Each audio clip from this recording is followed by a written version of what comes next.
Hey guys, entrance చూసి భయపడకండి. ఇది కాలేజా లేకపోతే జైలా అని. కన్ఫామ్గా ఇది జైలే.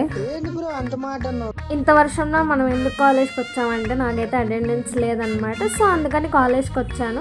కాలేజ్కి వచ్చా కానీ అటెండెన్స్ వేయనన్నాడు గైస్ మా సార్, ఎందుకంటే ఆన్సర్ చెప్పలేదని.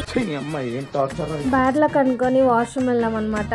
గ్యాంగ్ వేసుకొని అయితే క్యాంటీన్కి వెళ్ళాము. 50 రూపాయలు ఎత్తుకొని అందరు సమోసాలు అయితే వచ్చాయన్నమాట. కాలేజ్ మొత్తం తిరుగుతూ ఈరోజు ఏదో ఒక మంచి పని చేయాలని ఫిక్స్ అయినాం అనమాట. అదే రీల్స్ చేయడం అనమాట.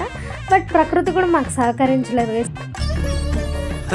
సరే తరలే, ఎన్నెన్నో అనుకుంటాం, అన్ని జరుగుతాయి ఏమిటి. అయినా ఇంత మంచి పనిని వదిలేకుండా మొదలు పెట్టాలని చెప్పి మేమైతే క్లాస్లో కానీ క్లాస్ బయట కానీ చేయాలని చెప్పి డిసైడ్ అయ్యి మా బ్లాక్కి అయితే వెళ్ళిపోయినాం అనమాట.